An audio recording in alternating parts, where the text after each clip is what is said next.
dicegah. Ya, sangat bisa dicegah.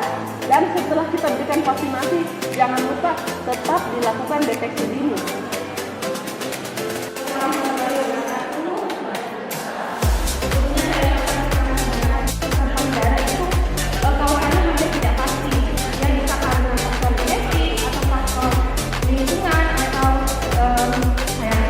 Terima kasih, pertanyaannya bagus sekali. Jadi saya jawab yang kedua dulu.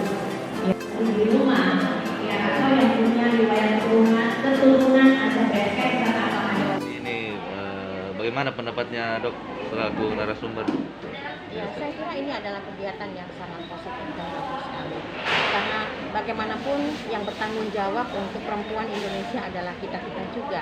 Jadi setiap ada kesempatan, setiap ada celah, kita harusnya bergandengan tangan untuk sama-sama melakukan edukasi kepada masyarakat. Karena bukan tidak mungkin mereka kurang mendapatkan informasi.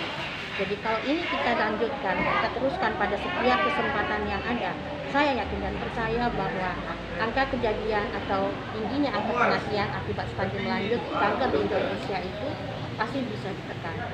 Mau cepat atau lambat, pasti akan menuju ke sana. Karena dengan kerjasama dengan semua aspek, dengan semua masyarakat yang ada di bumi Indonesia ini, khususnya di Makassar, di bawah pimpinan Ibu Indira Yusuf Ismail, saya yakin dan percaya bahwa beliau akan berdiri paling depan untuk menggandeng semua stakeholder untuk menurunkan angka kejadian, tingginya angka kematian akibat stadium lanjut kanker payudara khususnya. Ya, selanjutnya harapannya bagi para peserta maupun masyarakat setelah adanya seperti ini, kegiatan seperti ini. Saya kira ini sangat positif bagi peserta dan sebagian besar mengatakan bahwa boleh diulang lagi acaranya. Ya tentunya kita berharap bahwa ada event-event lain selanjutnya yang mungkin akan kita rangkaikan atau kita akan create nantinya dalam rangka Hari Kanker Payudara yang biasanya jatuh setiap tahunnya itu di bulan Oktober.